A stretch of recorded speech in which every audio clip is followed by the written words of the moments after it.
Et même en réaction aux paroles de Caleb, qui disait « Nous ne pouvons pas monter parce que le peuple est plus puissant que nous,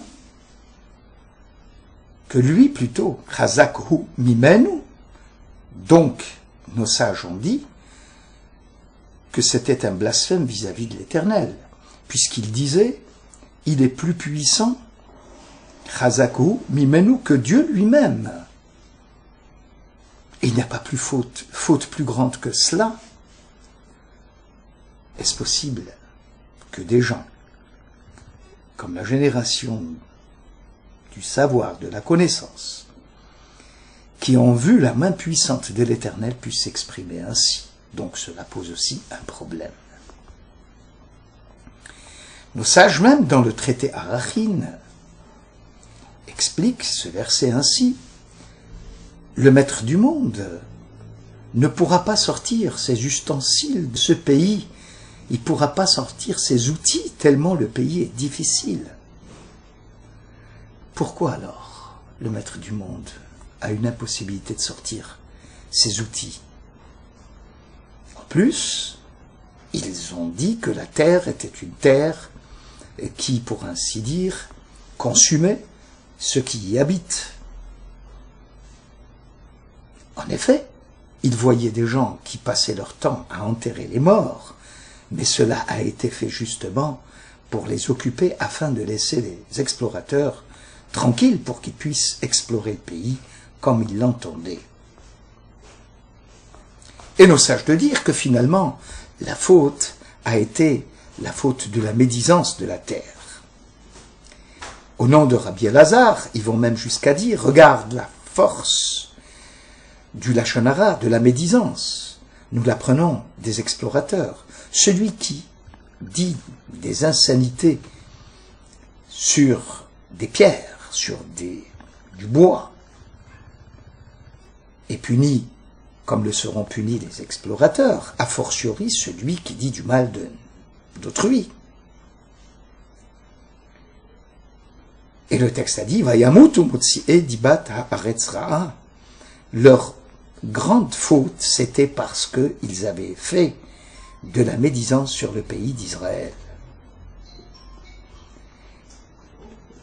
Nous savons que dans l'alliance entre les morceaux, Dieu dit à Abraham, « C'est moi qui t'ai fait sortir du pays de Chaldée pour te donner cette terre pour l'hériter. » Et Abraham dit à l'Éternel, « Comment saurais-je que je vais l'hériter ?» Il manquait donc un peu de émouna, un peu de foi. D'ailleurs, ce Bamé Eda, comment saurais-je que je vais hériter ce pays, lui sera reproché. Alors que dans le verset précédent, on avait vu que Abraham avait cru en l'Éternel et que Dieu avait considéré que c'était un bienfait. Et Dieu faisait même l'éloge de la foi d'Abraham. Et tout de suite après, on nous parle d'un manque de foi. De plus, la terre, elle lui a été déjà promise 3 fois. Mais pourquoi cette fois-ci, il demande une preuve? La réponse est, à toutes ces questions que nous venons de soulever, c'est que dans les 3 premières promesses, Dieu a promis la terre avec, en utilisant le verbe éten, qui veut dire matana, la terre sera donnée en cadeau. Voyons, Genèse 12, 17, la terre que je te donnerai, éten. En plus, au chapitre 13, toujours de la Genèse, Kola ares asher ata ro'eh lecha etenena eten, je te la donnerai. Ou encore, au verset 17, lève-toi, marche dans le pays en long et en large, parce que je te le donnerai. Constamment, le verbe eten, etenena, etenena. C'est la première fois dans l'alliance entre les morceaux où Dieu utilise le verbe l'érishta, pour l'hériter. Donc si on prête attention au texte biblique, il y a une différence importante entre matana et yerusha. Matana, c'est un cadeau, et yerusha, c'est un héritage. La différence est ceci: si c'est un cadeau, nous donnons le cadeau avec ou sans mérite, tandis que l'héritage, le cadeau est donné lorsqu'on est méritant, à celui qui trouve grâce à nos yeux, tandis que l'héritage, il est donné à quelqu'un, transmis à quelqu'un, qu'il soit méritant ou non. C'est des choses que nous voyons tous les jours au niveau des héritages.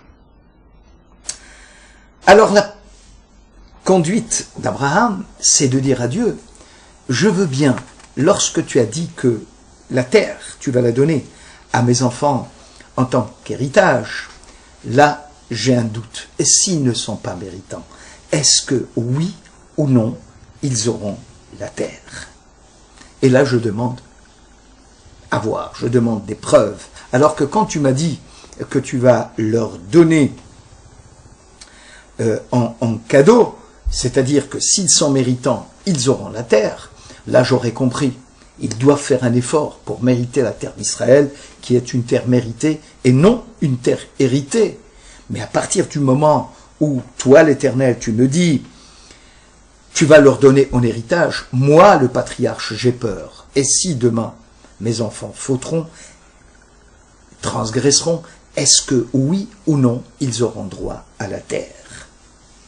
Et c'est ainsi qu'on comprend mieux le Midrash, où Dieu lui dit, tu sais, Abraham, je t'ai fait une promesse. Si demain tu meurs, eh bien je maintiendrai la promesse. Autrement dit, si tes enfants méritent la terre, ils l'auront en tant que cadeau, matana. Si tes enfants ne mériteront pas la terre, eh bien ils l'auront en tant quand même de Yerusha cette fois-ci, en tant que héritage et non que cadeau. Nous venons de répondre à la première question. La seconde question, c'était quelle était la faute, puisque nos sages disent que Hechazak ou Mimenu, il serait plus fort que l'Éternel. Or, on ne peut pas concevoir qu'une génération qui a vu tant de miracles puisse tenir de tels propos. Alors, il faut comprendre le verset autrement. Ce n'est pas que les explorateurs n'avaient pas confiance dans la capacité de Dieu de les sauver. Pas du tout. Puisque ils ont vu que sur la mer Rouge, ils s'étaient tus et Dieu avait fait pour eux le miracle de la mer Rouge. Seulement le problème, c'est que Moïse, désormais, est sur la touche, puisque Moïse ne rentrera pas en Terre Sainte. Et si demain la conduite est entre les mains de Josué, avec Moïse, la conduite était extra-naturelle. La conduite était miraculeuse. Moïse, c'est la manne. Moïse, c'est le puits. Moïse, ce sont les nuées de gloire. Moïse, c'est le combat sans combattre. Mais avec Josué, qui a mené le premier combat, qui était celui de Amalek, il a fallu un combat en bonne et due forme, c'est-à-dire préparer les armées, donc mener le combat. Et si demain, on avait Josué, alors à ce moment-là, le combat sera un combat d'ordre naturel, puisqu'il n'y a plus le surnaturel. Et là, ils ont un doute. Est-ce que oui ou non, on pourra se mesurer avec les peuples, puisqu'à ce moment-là, si notre conduite est valable, on mérite d'être sauvé. Dans le cas contraire, peut-être que le Cananéen, le Hémori, le Périsie, ils ont beaucoup plus de mérite que nous, et aux yeux de l'Éternel, ça compte, et on ne pourra pas venir à bout. Et donc, si il est chazak, si le peuple que nous allons affronter est plus fort, c'est mimez-nous. Cela dépend de nous. Ça dépend de personne d'autre. Cela dépend essentiellement de nous. Et maintenant, on comprend mieux.